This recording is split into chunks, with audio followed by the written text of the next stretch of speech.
Hello students, good morning and again welcome into the chemistry world. Previous lecture में हमारा topic था ionisation enthalpy. आज continue करना है उस टॉपिक को और आयोनाइजेशन एंथैल्पी का डेफिनेशन फिर से रिवाइज कर लो आप. Minimum energy required to remove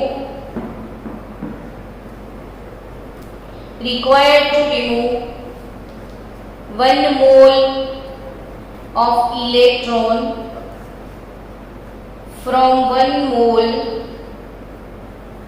gaseous neutral atom to form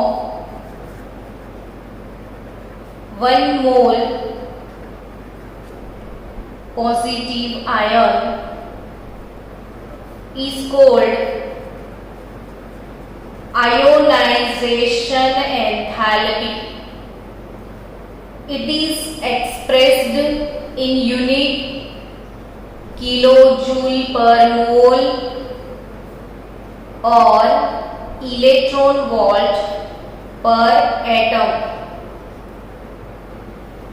सो यहाँ पे पर एटम लेना है तो आप इलेक्ट्रॉन वोल्ट में एक्सप्रेस कर सकते हो, यानी कहीं कहीं कॉम्पिटिटिव लेवल पे अगर ईवी पर एटम लिखा आए तो डरना मत, सोचना कि हाँ ऐसा कुछ पढ़ा भी था. और आपको यहाँ पे पता होना चाहिए कि भाई 1 इलेक्ट्रॉन वोल्ट जो है वो 1 electron volt that is equal to 1.6022 into 10 raised to minus 19 joule.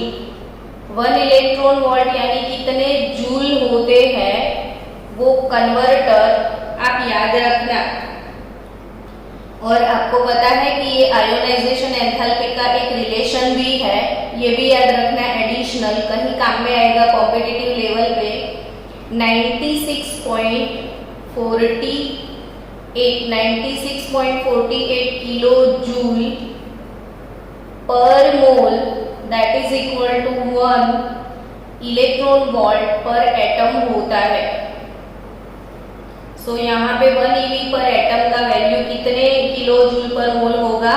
96.48 kilo joule per मोल होता है. सो स्टूडेंट्स, एनीवे ये तो हो गई रिवीजन की बात. आपने प्रीवियस लेक्चर में आयोनाइजेशन एंथैल्पी के बारे में डिटेल में पढ़ लिया है, बार बार वीडियो को देख लेना, रिवाइज कर लेना. आज कुछ नया सीखते हैं.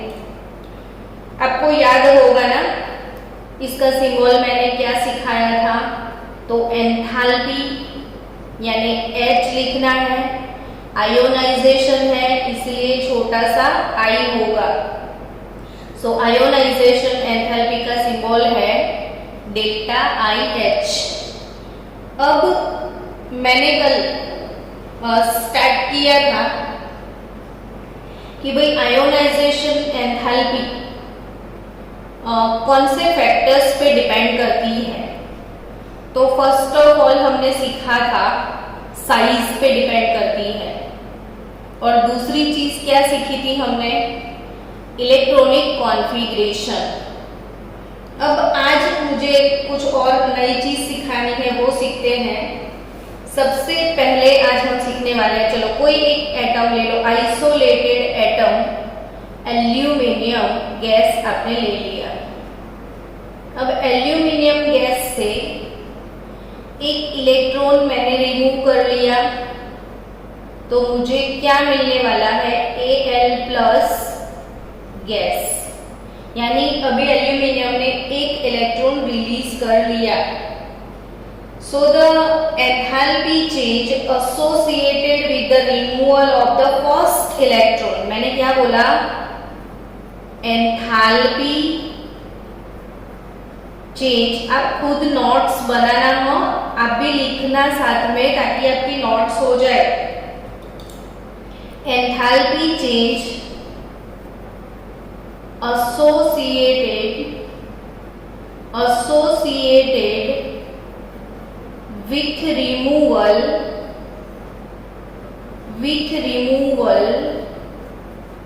of first electron is called first ionization enthalpy।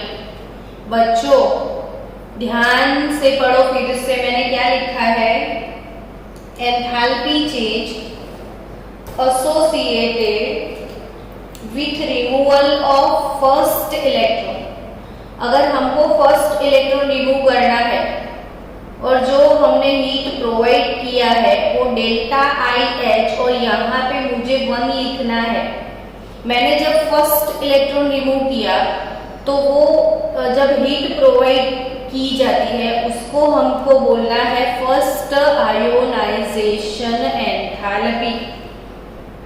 अब सोचो आप कि ये फर्स्ट है, चलो अब दूसरा इलेक्ट्रॉन रिमूव करो, Al प्लस फिर से इलेक्ट्रॉन रिमूव करेगा तो वो बन जाएगा Al+2 और एक इलेक्ट्रॉन रिमूव कर लिया। अब डेफिनेशन आप खुद लिख सकते हो ना, enthalpy change associated with removal of second electron is called second ionization enthalpy। फिर से लिखो बच्चों ध्यान से, enthalpy change associated with removal of second electron is called second ionization enthalpy, so it is denoted by delta IH2। Done?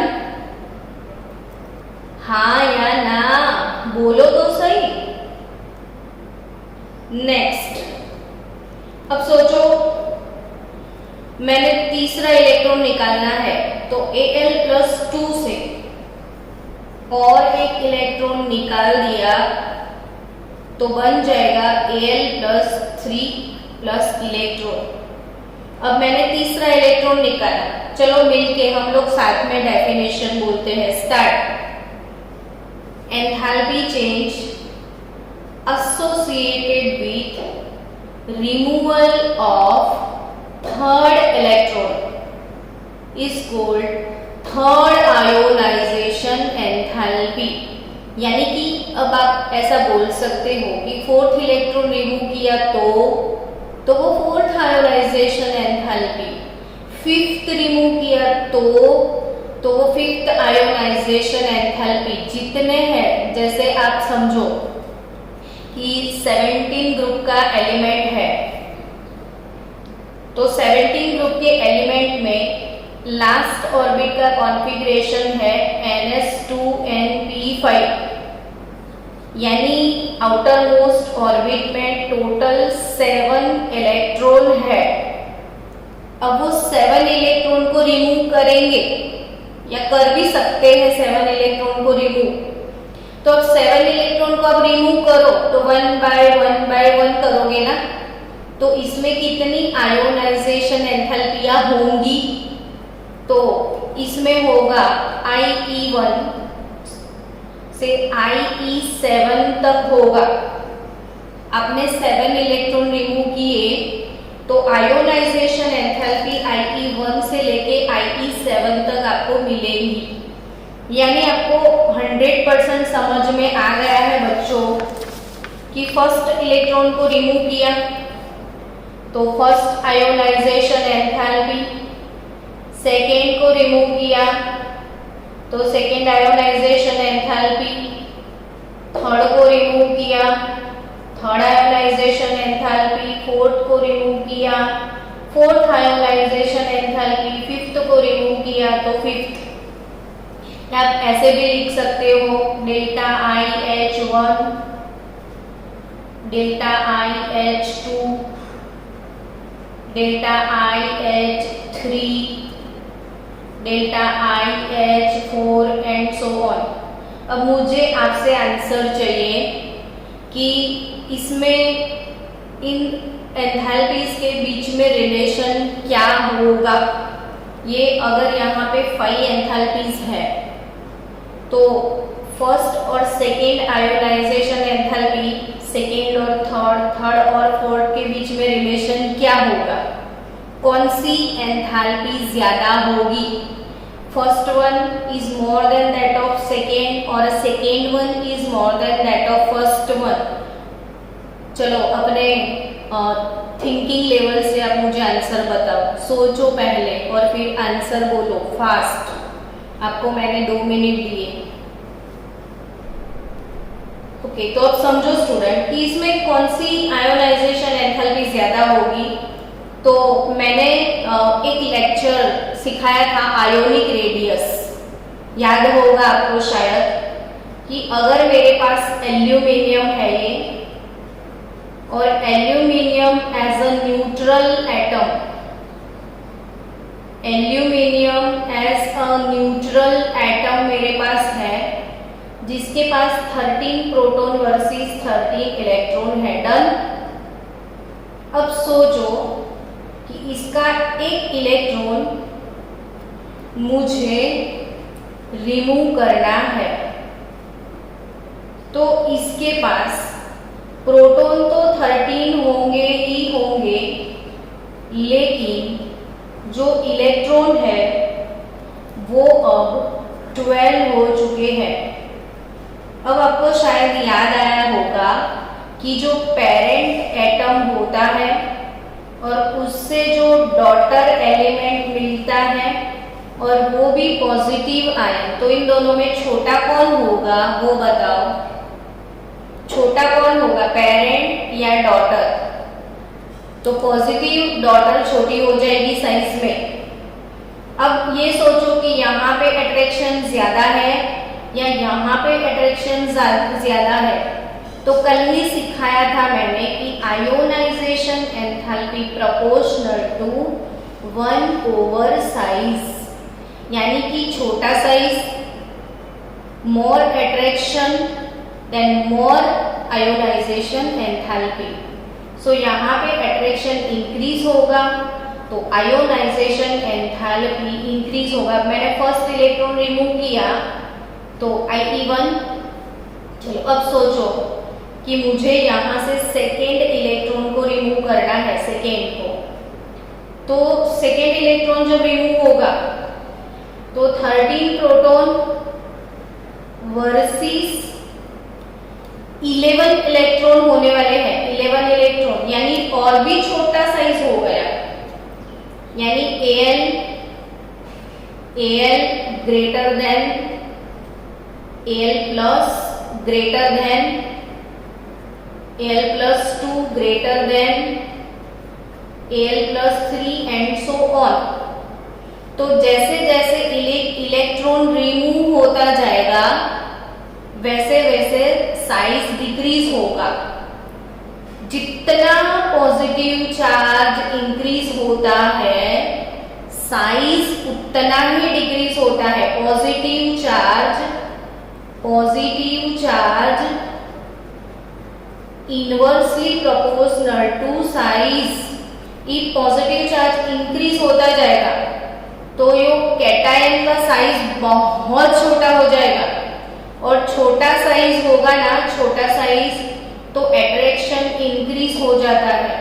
और इसी attraction को break करने के लिए बहुत बहुत ज्यादा एनर्जी प्रोवाइड करनी पड़ेगी। सो बच्चों यहाँ पक्के से याद रखना कि first ionization enthalpy is less than that of second, second one is less than that of third one is less than that of fourth and so on। यहाँ पे कभी कभी बहुत सारे एक्सेप्शन भी आने वाले हैं, लेकिन जहाँ पे केमिस्ट्री है वहीं से एक्सेप्शन का बर्थ शुरू होता है। तो वो एक्सेप्शन के किस्से हम बाद में पढ़ेंगे। तो यहाँ आज का टॉपिक जो आपको 100% याद रखना है वो टॉपिक है आपका first, second, third, fourth, fifth ionisation enthalpy क्या होती है और उनके बीच में रिलेशन क्या होता है और वो रिलेशन क्यों है। तो ये तीनों चीज मैंने सिखा दी। तो I think it is already clear now कि आपको सब समझ में आ गया होगा। अब नेक्स्ट अपना टॉपिक होगा कि भाई फैक्टर्स अफेक्टिंग आयोनाइजेशन एंथैल्पी। तो उसमें मैंने बता दिया था साइज ऑफ एटम, फिर मैंने बता दिया था आपको इलेक्ट्रॉनिक कॉन्फ़िगरेशन, इसमें नोबल गैस का भी हमने डिस्कशन कर लिया था। और एक और इसमें फैक्टर है विच इज न्यूक्लियर चार्ज, जो यहाँ पे हमने सीखा कि भाई यहाँ पे न्यूक्लियर चार्ज देखो 13 है। तो न्यूक्लियर चार्ज यहाँ पे 12 इलेक्ट्रॉन वर्सेस 13, यहाँ पे इलेक्ट्रॉन 11 इलेक्ट्रॉन वर्सेस 13, यानी न्यूक्लियर चार्ज सोचो यहाँ पे न्यूक्लियर चार्ज जितना इंक्रीज होगा, न्यूक्लियर चार्ज जितना इंक्रीज होगा उतना अट्रैक्शन इंक्रीज होता है तो साइज जो है वो श्रिंक हो जाएगा और due to that ionization enthalpy increase होगी। तो आई थिंक और एक फैक्टर मुझे डिस्कस करने की इच्छा है, वो है इसमें स्क्रीनिंग इफेक्ट और शील्डिंग इफेक्ट। तो मैंने शील्डिंग और स्क्रीनिंग इफेक्ट चैप्टर 2 में सिखाया था, लेकिन मुझे जब टाइम मिलेगा तो मैं बड़े आराम से एक वीडियो बनाना है मुझे शील्डिंग इफेक्ट और स्क्रीनिंग इफेक्ट पे, और स्क्रीनिंग कांस्टेंट जो है वो कैसे कैलकुलेट करना है उसका वीडियो मैं आपको भेजूंगी। सो अभी यहाँ पे मुझे पढ़ाना है आपको कि भाई जैसे ग्रुप में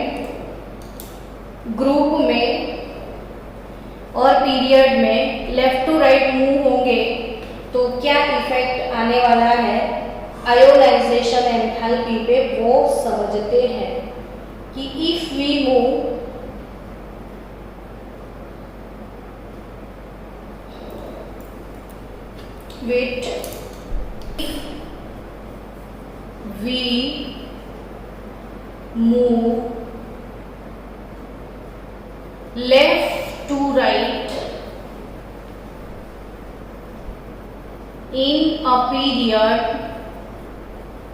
left to right in a period, then ionization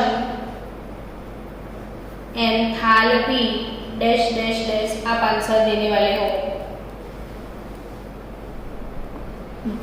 If we move left to right in the same period,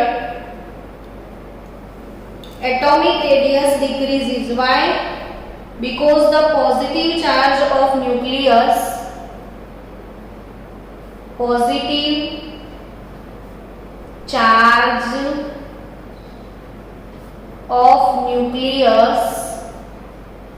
increases as atomic number increases। जैसे मेरे पास सपोज ये वाला ग्रुप है ली बे ब क नौ फ, नियॉन नहीं आएगा क्योंकि वो नोबल गैस है। सारी प्रॉपर्टीज में हम नोबल गैसेस को कंपेयर नहीं करेंगे। सो स्टूडेंट्स यहाँ पे देख सकते हो आप कि लिथियम का एटॉमिक नंबर 3 है, बेरिलियम का एटॉमिक नंबर 4, बोरोन का 5, नाइट्रोजन का कार्बन का 6, 7, 8 एंड 9। क्लोरीन तो कितना छोटा हो गया नहीं। तो स्टूडेंट्स यहाँ पे देखो सेम पीरियड में हमको लेफ्ट टू राइट मूव होना है। So positive charge of nucleus increases as atomic number increases, ठीक है, as well as the outermost orbit remains the same. But हमने क्या सीखा था यहाँ पे, but principal quantum number n, it means outermost orbit remains same। या principal quantum number n does not change। So यहाँ पे जो एडेड इलेक्ट्रॉन है वो सेम शेल में ऐड होते थे। So distance between nucleus and outermost electron does not change, यानी डिस्टेंस भी remain same, but positive charge increases, so attraction between nucleus and electron increases, and due to attraction orbits will shrink, यानी shrinking in orbit,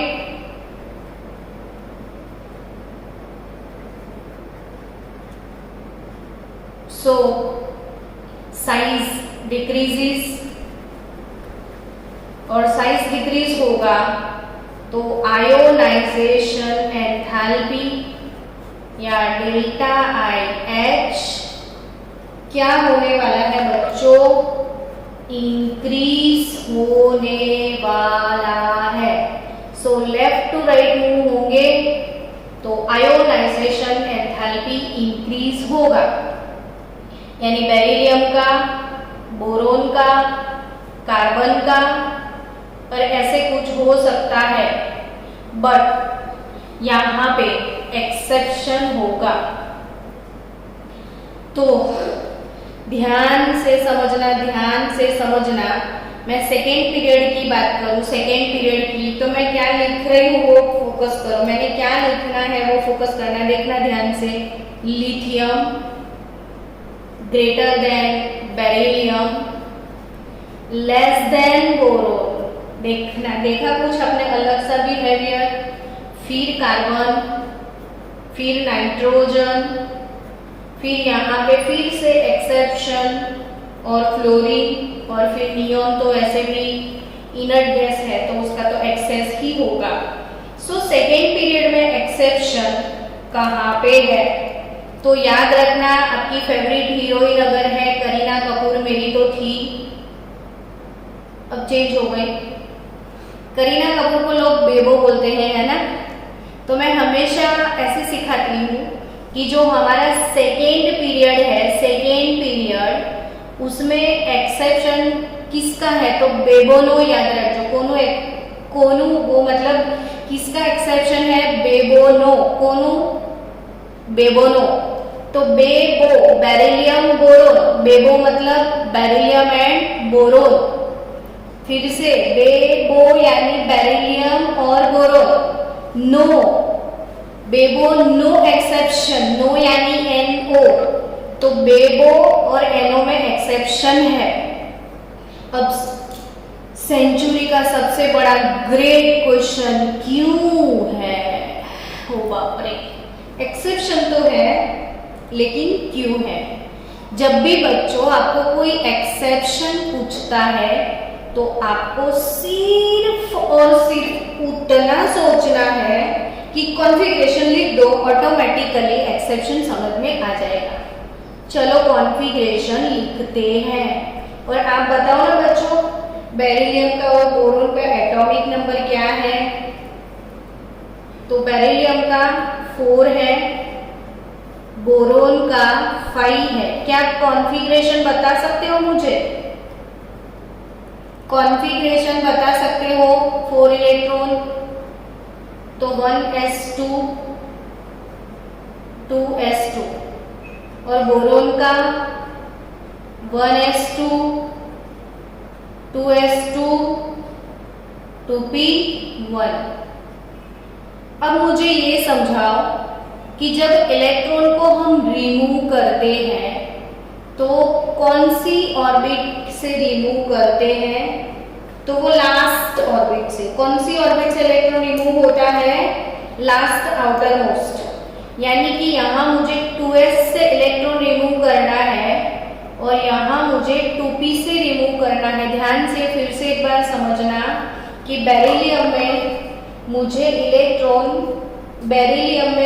electron कहाँ से remove करना है? 2s से। और boron में मुझे 2p से इलेक्ट्रॉन रिमूव करना है, और यहाँ पे आप समझ सकते हो कि 2s यानी कंप्लीटली फिल्ड ऑर्बिट है, और ये वैसे इनकम्प्लीट फील्ड ऑर्बिट है। दूसरी चीज यहाँ पे खास आपको सोचना है पेनिट्रेटिंग इफेक्ट। मैंने आपको समझाया हुआ है पेनिट्रेटिंग इफेक्ट यानी शील्डिंग इफेक्ट, या मैंने ये बोला है आपको कि 2s और 2p की बात करो, एनर्जी लेवल की बात करो, एनर्जी लेवल की बात करो, तो एनर्जी लेवल किसका ज्यादा है, 2s का या 2p का? तो but obvious energy level 2p का 2s से ज्यादा होगा, 2s से 2p का एनर्जी लेवल ज्यादा है। दूसरी चीज कि शील्डिंग इफेक्ट मैंने सिखाया था कि क्वांटम नंबर अगर सेम है, मैंने 4s वाला एग्जांपल लिया था, 4s 4p 4d 4f, 4 orbit का क्वांटम नंबर सेम है, तो कौन सी ऑर्बिट का इलेक्ट्रॉन इजीली रिमूव हो जाएगा? तो 4f का। ये चीज सिखाई थी कि भाई सबसे ज्यादा शील्डिंग अट्रैक्शन s का होता है, तो सबसे ज्यादा अट्रैक्शन अगर s प्रोवाइड करती है तो s का इलेक्ट्रॉन रिमूव करने के लिए ज्यादा एनर्जी चाहिए। ये एनर्जी पॉइंट ऑफ व्यू, मैंने आयोनाइजेशन पॉइंट ऑफ व्यू लिखा था, शील्डिंग। अच्छा, ये एनर्जी पॉइंट ऑफ व्यू देखोगे तो हाईएस्ट एनर्जी किसको चाहिए? 4s के इलेक्ट्रॉन को, फिर उससे थोड़ी कम 4p वाले को, उससे थोड़ी कम 4d वाले को, और उससे कम, तो सबसे लार्ज जो है वो 4f ऑर्बिटल है। यहाँ पे ये समझना है कि इलेक्ट्रॉन 2s से निकालना है, यहाँ पे 2p से निकालना है। तो 2s वैसे भी कंप्लीटली फिल्ड ऑर्बिट है, 2p इनकम्प्लीटली फिल्ड है, और वैसे भी s को ज्यादा एनर्जी चाहिए p के कंपैरिजन में। सो यहाँ पे ज्यादा एनर्जी किसको चाहिए? बेरिलियम को। So ionisation enthalpy of beryllium greater than boron होगा। कॉन्फ़िगरेशन लिख दिया है आपने। अगर आपको रीजन लिखना है तो मैं बोलती हूँ लिख दो fast. In beryllium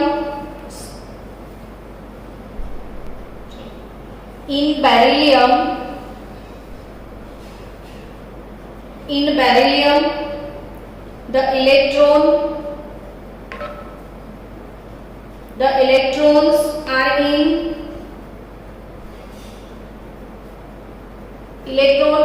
the 2s orbital. Electrons are in the 2s orbital which is spherical, 2s spherical.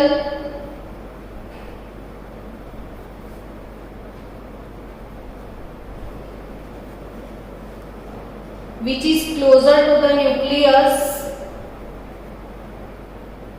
which is closer to the nucleus. Thus the electrons are strongly attracted. Thus the electrons are strongly attracted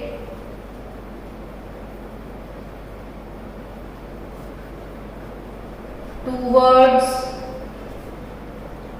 nucleus,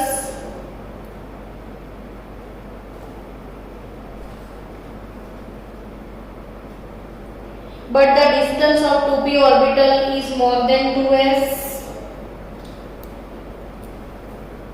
but the distance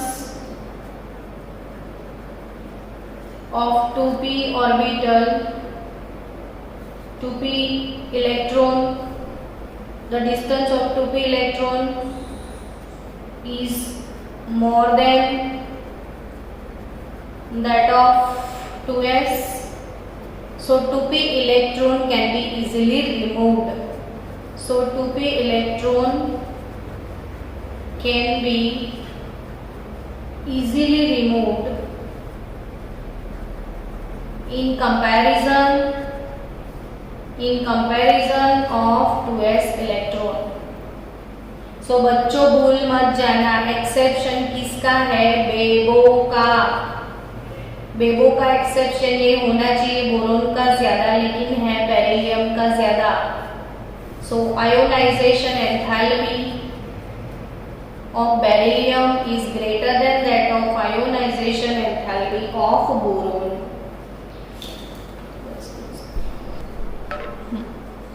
चलो भाई next exception की बात करें हम, तो यहाँ पे हमारा दूसरा एक्सेप्शन था N और O के बीच में, ये हमने समझ लिया बेबो का। अब NO का, बेबो नो एक्सेप्शन है भाई, बेबो नो एक्सेप्शन। सो यहाँ पे N और O का क्या प्रॉब्लम है, लेट्स सी। तो N और O का प्रॉब्लम अगर सॉल्व करना है तो कॉन्फ़िगरेशन लिख दिया जाए, ऑटोमेटिकली समझ में आ जाएगा। ये Z इज इक्वल टू 7 है, यहाँ पे Z इज इक्वल टू 8 है। Z इज इक्वल टू 7 8 का कॉन्फ़िगरेशन 1s2 2s2 2 प्लस 2 4 4 और 3 यानी 2p3 हो जाएगा। ये 1s2 ये 2s2 ये 2p4 हो जाएगा। बहुत मजेदार एक्सपीरियंस है, बहुत अच्छा एग्जाम्पल भी है, समझ में आएगा तो मजा भी आएगा आपको, इंटरेस्टिंग है वैसे। चलो ये 2p ऑर्बिटल जो है वो 2p की बात करो आप, तो 2p3 यानी 1 1 1 यानी आप समझ गए कि ये तो भाई कैसा है, हाफ फील्ड है। हाफ फील्ड p ऑर्बिटल कैसा होगा? स्टेबल। और स्टेबल कॉन्फ़िगरेशन से इलेक्ट्रॉन को निकालना इजी नहीं होगा। सो यहाँ पे it is not so easy to remove electron, और रिमूव करना है तो बहुत बहुत ज्यादा एनर्जी प्रोवाइड करना पड़ेगा। अब यहाँ की बात करो तो p4 है, तो एकदम ध्यान से 1 2 3 और 4 वाला पेरेन में जाएगा। अब यहाँ पे जब इलेक्ट्रॉन रिमूव होगा ना, तो जो सबसे लास्ट में एंटर होता है इसको रिमूव करना है। अब यहाँ पे आपने देखा कि एक घर में 2 इलेक्ट्रॉन है।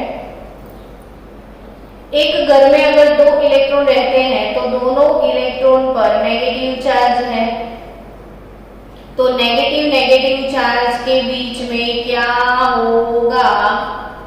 रिपल्शन, यानी एक दूसरे के दुश्मन है। यहाँ पे बहुत ज्यादा रिपल्शन, तू निकल तू निकल तू निकल, उसको वैसा भी है तू चला जा मेरे घर से। और इसको ऐसा है कि अगर मैंने इसको रिमूव कर दिया तो मैं इसके जैसा हो जाऊंगा, यानी मैं हाफ फील्ड हो जाऊंगा, यानी मैं स्टेबल हो जाऊंगा। सो ऑक्सीजन की टेंडेंसी है कि टू बी मोर स्टेबल। एक इलेक्ट्रॉन रिमूव करेगा तो ये इन दोनों का जो झगड़ा है घर में कब से, रिपल्शन है, वो खत्म हो जाएगा और वो स्टेबल हो जाएगा।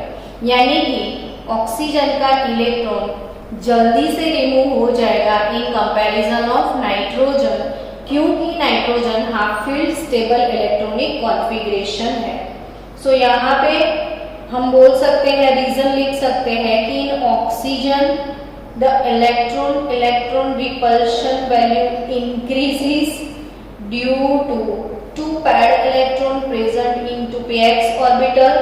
So it is easy to remove the 4th electron from the 2px orbital in oxygen, and then the removal of any electron out of these 3 electrons from 2p orbital in nitrogen. So therefore the first ionization enthalpy of oxygen is less than that of nitrogen. So ये वाला reason आपको समझ में आ गया होगा।